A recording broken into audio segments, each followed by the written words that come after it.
What's going on, everybody? In today's video, we are going to be talking about a Dan Kennedy marketing principle and how it applies to the real estate investment business and how you can use it in your own business.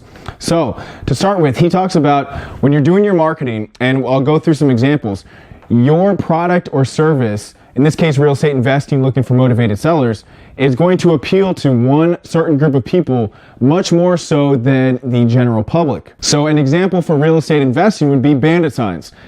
You don't want to put bandit signs up in like a golf course community at the end of a cul-de-sac where only 2 cars drive by. That's not the right demographic. You want to put your bandit signs up in a highly trafficked area where a lot of people can view it, and also in a neighborhood where there's a lot of investment properties. So when you're networking and looking for deals, you probably know some hot neighborhoods where all the deals are. That's where you want to put your bandit signs. You can ask real estate agents, hey, what are the best neighborhoods for fix and flips? You should have a good idea. If you're out there networking, doing marketing, doing research online, you should have a good idea of the highly trafficked areas where there's also a lot of investment properties. If you're doing direct mail marketing, which I also highly recommend, some examples of marketing to the right people would be obviously motivated sellers. So you almost never, with direct mail, you almost never want to just send it to everybody. Everybody's not your ideal prospect. You're looking for motivated sellers, which really might only be about like 1% of the sellers out there.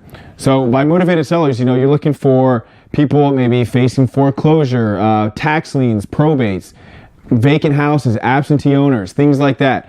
That's why it's very important to build a list of those types of people and then only direct your marketing message at those people.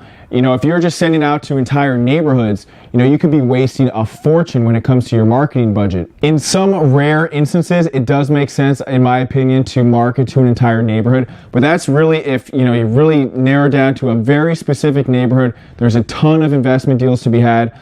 But for the most part, you really want to segment your list and only market to the 1% of motivated sellers. An example of what not to do is a company just opened up in my area. I think it's like a women's salon or something like that. And they send me mail like every week, they send me mail all the time.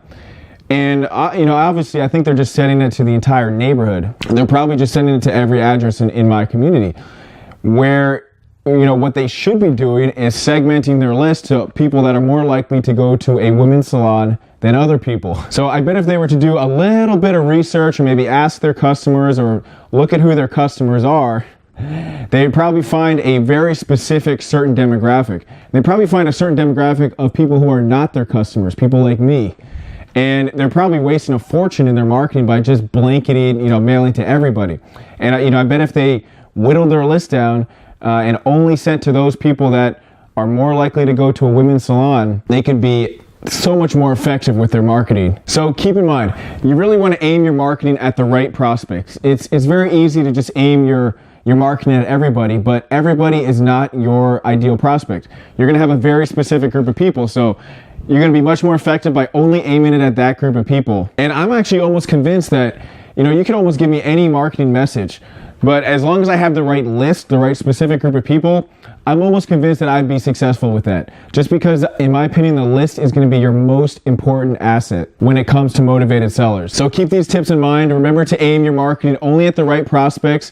And I hope you enjoyed this video, and I'll catch you on the next one. All right, bye.